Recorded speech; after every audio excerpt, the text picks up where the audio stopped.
নবীর আনুগত্য কিভাবে করবেন? মনে করেন আপনি বিশাল একটা ফুটবল মাঠের খেলার আয়োজন করলেন, অথবা আপনি বিশাল একটা কেক বানিয়ে খেয়ে ফেললেন, আপনি বিশাল একটা গেট দিলেন, আপনি গেট 100টা দেন, কোনো সমস্যা নেই। আপনি সারা দুনিয়ার সব হালাল খাবার খেয়ে ফেলেন, কোনো সমস্যা নেই। হালাল যে কোনো খাবার আপনি খেতে পারেন। কিন্তু প্রশ্ন হলো, নবীর আনুগত্য করতে হলে দুটা জিনিস লাগবে। মা আতাকুমুর রাসূলু ফাখুযু, রাসূল যা বলেছেন তা ধরতে হবে, রাসূল যা করেছেন তা করতে হবে। ওয়া মা নাহাকুম আনহু ফান্তাহু, রাসূলুল্লাহ সাল্লাল্লাহু আলাইহি ওয়াসাল্লাম যা থেকে নিষেধ করেছেন তা থেকে বাঁচতে হবে। তাওয়াজ্জু, মা আতাকুমুর রাসূলু ফাখুযু, রাসূলুল্লাহ সাল্লাল্লাহু আলাইহি ওয়াসাল্লাম যা করার কথা বলেছেন তা করতে হবে। ওয়া মা নাহাকুম আনহু ফান্তাহু, রাসূলুল্লাহ সাল্লাল্লাহু আলাইহি ওয়াসাল্লাম যা থেকে করতে নিষেধ করেছেন তা থেকে বাঁচতে হবে। রাসূলের আদেশ মানা, রাসূলের নিষেধ মানা। রাসূল সাল্লাল্লাহু আলাইহি ওয়াসাল্লাম যা করার কথা বলেছেন তা করা, রাসূলুল্লাহ সাল্লাল্লাহু আলাইহি ওয়াসাল্লাম যা থেকে নিষেধ করেছেন তা থেকে বেঁচে থাকা। এটাই হলো রাসূল প্রেমের মাপকাঠি। রাসূল প্রেমের মাপকাঠি কি খাবার খাওয়া? না। রাসূল প্রেমের মাপকাঠি কি গেট লাগানো? না। রাসূল প্রেমের মাপকাঠি কি মিছিল করা? না। রাসূল প্রেমের মাপকাঠি কি? আপনি কোরআনকে জিজ্ঞাসা করেন, কোরআন বলবে মা আতাকুমুর রাসূলু ফাখুযু ওয়া মা নাহাকুম আনহু ফান্তাহু। কোরআন বলবে মান ইউতির রাসূলা ফাকাদ আতা আল্লাহ। কোরআন বলবে ইয়া আইয়ুহাল্লাযীনা আমানু লা তুকদ্দিমু বাইনা ইয়াদাইল্লাহি ওয়া রাসূলিহি। কোরআন কি বলবে? ফালা ওয়া রাব্বিকা লা ইউমিনুনা হাত্তা ইউহাক্কিমুকা ফীমা শাজারা বাইনাহুম সুম্মা লা ইয়াজিদু ফী আনফুসিহিম হারাজাম মিম্মা কাযাইতা ওয়া ইউসাল্লিমু তাসলিমা। যার ভিতর যত রাসূলের আনুগত্য সে তত বেশি আশিক রাসূল, আর যার ভিতর রাসূলের আনুগত্য নাই, রাসূল বলেন এটা করিস না, এটা করে। রাসূলুল্লাহ সাল্লাল্লাহু আলাইহি ওয়াসাল্লাম বলেছেন এই কাজ করিস না, এটা করে। এইটা করে যদি নাম দেয় আশিক রাসূল, এটা শয়তান না ভণ্ড। যেমন আমি আপনাদেরকে একটা জিনিস বলি, পর্দা করা, হুজুর একটু বলেন, পর্দা করা একমত তো? সবাই একমত তো? বলেন পর্দা করা। আমাদের দেশে পীর নামে এমন শয়তান আছে কিনা মুরিদদের সাথে পর্দা করে না? কয়ে বেটা চুকের পর্দা, মনের পর্দা বড় পর্দা আছে না নাই? মনের পর্দা বড় পর্দা বলে যে পর্দা করে না, এটা পীর না ইবলিস। আপনারা বললেও শয়তান, না বললেও শয়তান। আচ্ছা, পুরুষের জন্য সতর ডেকে রাখা, আর আসতে বলেন, পুরুষের জন্য সতর ডেকে রাখা, জোরে বলেন হারাম। কয় শুনতেন? সতর ডেকে রাখা নাকি হারাম? পুরুষের জন্য সতর ডেকে রাখা। এখন কেউ যদি সতর না ডাকে, ল্যাংটা থাকে, এটা কি? আমাদের দেশে ল্যাংটা বাবা আছে না নাই? এই বেলতলি সুলেমান ল্যাংটা।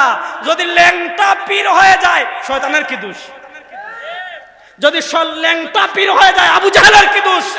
যদি ল্যাংটা পীর হয়ে যায় তাহলে ডোনাল্ড ট্রাম্পের কি দোষ? যদি ল্যাংটা পীর হয়ে যায় তাহলে আপনার নরেন্দ্র মোদীর কি দোষ? ল্যাংটা যদি পীর হয়ে যায় আমাদের শেখ হাসিনার কি দোষ? এই যে ল্যাংটা থাকে, এটা ইবলিস, এটা শয়তান, ঈমানচুর। ওই সকল ঈমানচুররা আমাদের ঈমান হরণ করে, এরা প্রকৃত পীর হতে পারে না। এরা আপাদমস্তক ইবলিস, শয়তান, প্রতারক, ডাকাত, বদমাশ ছাড়া কিছু নয়। এদের ব্যাপারে সতর্ক থাকার প্রয়োজন আছে না নাই? এবারে রাসূলুল্লাহ সাল্লাল্লাহু আলাইহি ওয়াসাল্লাম থেকে বড় পীর দুনিয়াতে কেউ আছে? আবু বকর সিদ্দিক রাদিয়াল্লাহু তাআলা থেকে বড় পীর দুনিয়াতে কেউ আছে? উমর ইবনুল খাত্তাব রাদিয়াল্লাহু তাআলা থেকে বড় পীর দুনিয়াতে কেউ আছে? শেরে খুদা আলী রাদিয়াল্লাহু তাআলা থেকে বড় পীর দুনিয়াতে কেউ আছে? ওনারা কখনো সতর খুলছেন? রাসূলুল্লাহ সাল্লাল্লাহু আলাইহি ওয়াসাল্লাম ছোট্ট মুহাম্মদ, সুবহানাল্লাহ বলেন, কিপটামি করেন, একটু জোরে বলেন না সুবহানাল্লাহ। ছোট্ট মোহাম্মদ একদম বয়স, সুবহানাল্লাহ। আমার নবী যখন ছোটবেলায় ছিলেন কেমন ছিলেন জানেন? ওনার দুধ ভাই আব্দুল্লাহ বলেন, সুবহানাল্লাহ, যে আমি একদিন আরবের যে গরম, এখন আমরা বাংলাদেশে, আজকেও আমরা বলছিলাম দুপুরে আমি যখন যাচ্ছিলাম যে সৌদি আরবের গরম বাংলাদেশে চলে আসছে, মনে হয় যে মাথা মুথা গরম হয়ে যাচ্ছে। প্রচন্ড গরমে রাসূলুল্লাহ সাল্লাল্লাহু আলাইহি ওয়াসাল্লাম তার দুধ ভাই আব্দুল্লাহর সাথে ছাগল চড়াইতে বের হতেন। আকাশে প্রচন্ড গরম।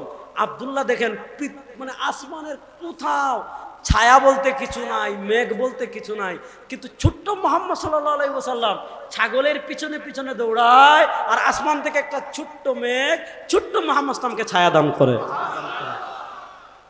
রাসূলুল্লাহ সাল্লাল্লাহু আলাইহি ওয়াসাল্লাম কতটুকু লজ্জাশীল ছিলেন। তিনি তখন ছোট্ট, তার বাবা নাই, চাচার বাসায় থাকেন। তো আরবে একটা যুদ্ধ হয়েছে, হারবুল ফিজার। রাসূলুল্লাহ সাল্লাল্লাহু আলাইহি ওয়াসাল্লাম সেই যুদ্ধে তার চাচাদের সাথে অংশগ্রহণ করেছিলেন। তিনি ছোট্ট মানুষ, একটা পাথর তুলতে গিয়েছেন, পাথর তুলতে গিয়ে তার লুঙ্গিটা একটু খুলে গিয়েছে। হাদিসে আসছে রাসূলুল্লাহ সাল্লাল্লাহু আলাইহি ওয়াসাল্লাম এতটা লজ্জাশীল ছিলেন, এই লুঙ্গিটা খোলার কারণে রাসূলুল্লাহ সাল্লাল্লাহু আলাইহি ওয়াসাল্লাম বেহুশ হয়ে মাটিতে পড়ে গিয়েছিলেন। সেই লজ্জাশীল নবীর উম্মাহ আমরা, সেই লজ্জাশীল নবীর উম্মাহ আমরা, যেই নবী হাসরের মাঠে হাউজে কাউসারের পানি আমাদেরকে খাওয়াবেন, যেই নবী সুপারিশ করে আমি আপনার সবাইকে জান্নাতে নিবেন, সেই লজ্জাশীল নবীর উম্মাহ হয়ে আপনি লেংটা বাবার দরবারে যান, আপনি লেংটার কাছে যান। আপনার আমার তো গায়রাত থাকা দরকার, আল্লাহ আমাদেরকে গায়রাত দান করুন। কথা ভালো করে বুঝেন। তাহলে জীবনের সব ক্ষেত্রে নবীর আনুগত্য করার প্রয়োজন আছে না নাই? জোরে বলেন, জীবনের সব ক্ষেত্রে নবীর আনুগত্য করার প্রয়োজন আছে না নাই? এখন প্রশ্ন হলো রাসূলুল্লাহ সাল্লাল্লাহু আলাইহি ওয়াসাল্লামের আনুগত্য কেমনে করব? দুটা, মা আতাকুমুর রাসূল ফাখুযু ওয়া মা নাহাকুম আনহু ফান্তাহু। আল্লাহর কোরআন বলছে যে রাসূলুল্লাহ সাল্লাল্লাহু আলাইহি ওয়াসাল্লাম যা বলছেন তাই আঁকড়ে ধরতে হবে, আর ওয়া মা নাহাকুম আনহু ফান্তাহু, রাসূলুল্লাহ সাল্লাল্লাহু আলাইহি ওয়াসাল্লাম যা থেকে বিরত থাকার কথা বলেছেন তা থেকে বিরত থাকতে হবে। দুটা জিনিস বলি। আমার আগে উজানি হযরত কথা বলছিলেন, এখান থেকে একটা নুকতা আমি দেই। ইয়াকা না'বুদু, সবাই বলেন ইয়াকা। এটা তো গুনাহ নাই। মান ক্বারা হারফাম মিন কিতাবিল্লাহ ফালাহু হাসানা ওয়াল হাসানাতু বিআশরি আমসালিহা লা মাকুল আলিফ লাম মিম হারফুন বাল আলিফুন হারফুন ওয়া লামুন হারফুন ওয়া মিমুন হারফুন। রাসূলুল্লাহ সাল্লাল্লাহু আলাইহি ওয়াসাল্লাম বলেন, আমার কোন উম্মাহ যদি কুরআনুল কারীমের একটা হরফ তিলাওয়াত করে আল্লাহ তাআলা কমসে কম তার আমলনামায় 10টা নেকি দান করেন। তাহলে বলেন ইয়াকা, জোরে বলেন না ইয়াকা না'বুদুটা, সবাই জোরে বলেন না ইয়াকা না'বুদু, বলেন ইয়াকা।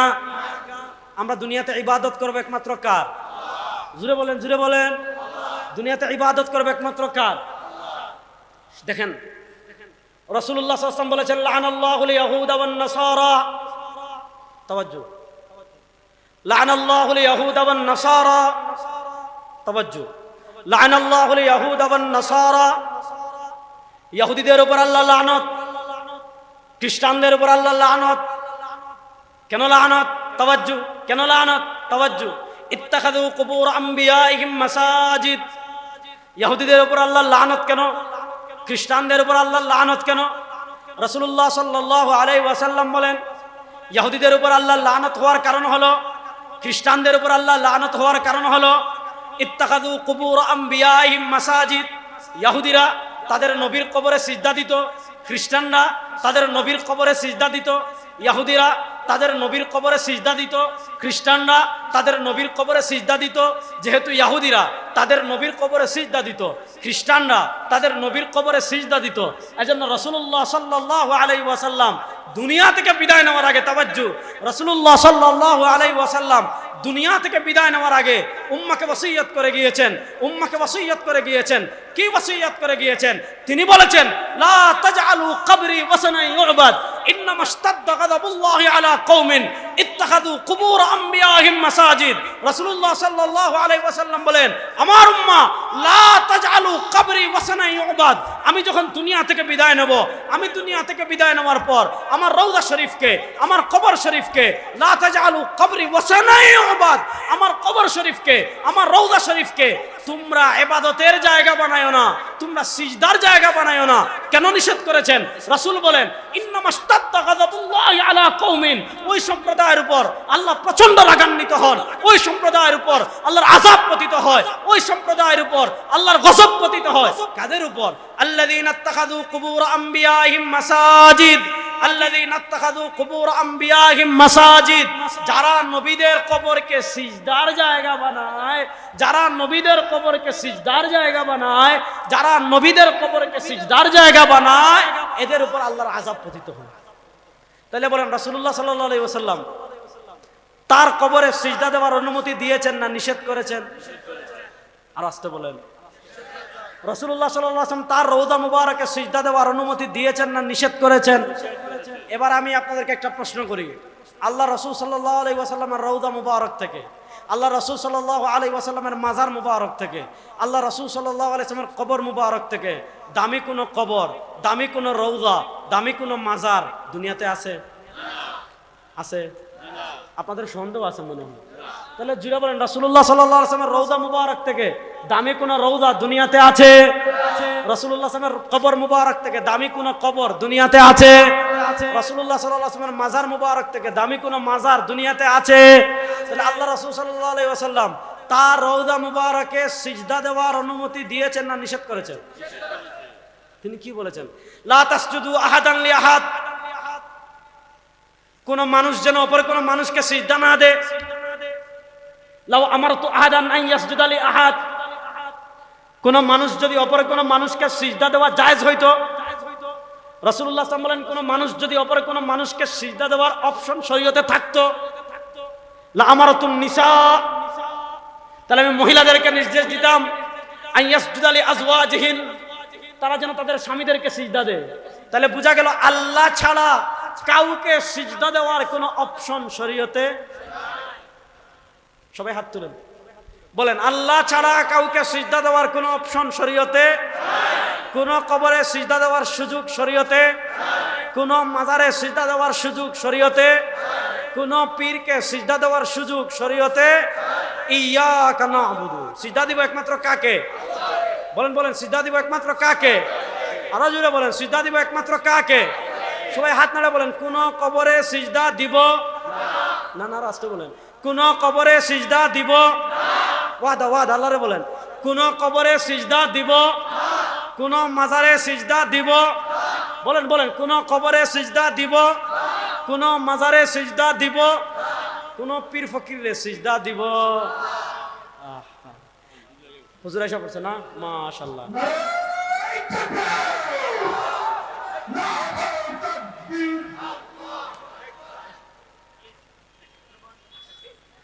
ইয়া হাবিবি হাবিবি কাইফা হালুক? আচ্ছা হুজুর আসুক, তারপরে ওয়াজ করবো, নাহলে আপনারা এদিকে থাকাই থাকবেন। শুনেন, আর তো আমার কথা শুনবেন না, ঠিক না? শেষ তো, ওয়াজটা এখানেই শেষ ইনশাআল্লাহ। হুজুর আসলে হুজুরকে দিয়ে যাবো ইনশাআল্লাহ। মানুষের দিকে থাকাইছে না, কথা বলা যাবে। ভাই আপনারা বসেন, ভাই বসেন না, একটু বসেন। ভাই আপনারা কি রাগ করছেন? তাহলে বসেন, দ্রুত বসেন। কুয়াকাটা হুজুর আসছে, একটা চেয়ার দেন ভাই। আমার ওয়াজ মাত্র শুরু হয়েছে, আপনারা বসেন। হুজুর আমি কি একটু ওয়াজ করবো? আলহামদুলিল্লাহ। এ ভাই বসেন বসেন বসেন, ভাই বসে যান, সবাই বসেন। ঠিক আছে, জীবনের সব ক্ষেত্রে নবীর আনুগত্য করবো তো ইনশাআল্লাহ? জীবনের সব ক্ষেত্রে রাসূল ইসলামের আদেশ মানবো তো ইনশাআল্লাহ? রাসূলুল্লাহ শুনেন, তাহলে রাসূলুল্লাহ ইসলাম কবর, আচ্ছা বলেন, রাসূলুল্লাহ ইসলাম কবরে সিজদা দেওয়ার অনুমতি দিয়েছেন না নিষেধ করেছেন? রাসূলুল্লাহ ইসলাম গান বাজনা করার অনুমতি দিয়েছেন না নিষেধ করেছেন? জুড়ে বলেন, রাসূলুল্লাহ ইসলাম গান বাজনার অনুমতি দিয়েছেন না নিষেধ করেছেন? জুড়ে বলেন, গান বাজনার অনুমতি দিয়েছেন না নিষেধ করেছেন? আমাদের দেশে আছে না পীর ফকিরের নামে গান বাজনা করে, আছে না নাই? রাসূলুল্লাহ সাল্লাল্লাহু আলাইহি ওয়াসাল্লাম কি বলেছেন? অনেক হাদিস বলবো না, একটা হাদিস শুধু বলি। রাসূলুল্লাহ সাল্লাল্লাহু তিরমিজি শরীফে আসছে, রাসূলুল্লাহ সাল্লাল্লাহু বলেছেন, ইয়াকুনু ফি হাযিহিল উম্মতি খাসফুন ওয়া মাসখুন ওয়া কাযফুন। রাসূলুল্লাহ সাল্লাল্লাহু বলেছেন, কিয়ামতের আগে এই উম্মার উপর তিনটা গজব আসবে। গজব নাম্বার 1 খাসফুন, ভূমিধস হবে। গজব নাম্বার 2 মাসখুন, চেহারা বিকৃত হবে। গজব নাম্বার 3 কাযফুন, আসমান থেকে বিশাল বিশাল পাথর পড়বে। এমন পাথর পড়বে, বিল্ডিং এর উপর পড়বে, বিল্ডিং নিয়ে এইভাবে হয়ে যাবে। গাড়িতে পড়বে, গাড়ি নিয়ে এইভাবে হয়ে যাবে। ব্রিজে পড়বে, ব্রিজ নিয়ে ধসে যাবে। ফ্লাইওভারে পড়বে, ফ্লাইওভার নিয়ে ধসে যাবে। পাহাড়ে পড়বে, পাহাড় সুদ্ধা চ্যাপ্টা হয়ে যাবে। এই 3 গজব আসবে। রাসূলুল্লাহ সাল্লাল্লাহু আলাইহি ওয়াসাল্লাম বললেন 3 গজব আসবে। সাহাবা একরাম বললেন, মাতা ইয়া রাসূলুল্লাহ, এই 3 গজব কখন আসবে? আল্লাহ রাসূল সাল্লাল্লাহু আলাইহি ওয়াসাল্লাম বলেন, ইদা যাহারাতিল কায়নাত, যখন গায়িকাদের আত্মপ্রকাশ ঘটবে। মহিলারা গান গাবে, মমতাজ আপা, শিউলি আপা, টিউলি আপা, বিউটি আপা রাত্রে যাত্রা গান গায়, ফালা গান গায়। এরকম ভণ্ডামি আমাদের দেশে আছে না নাই? ইদা যাহারাতিল কায়নাত, যখন গায়িকা বাড়বে।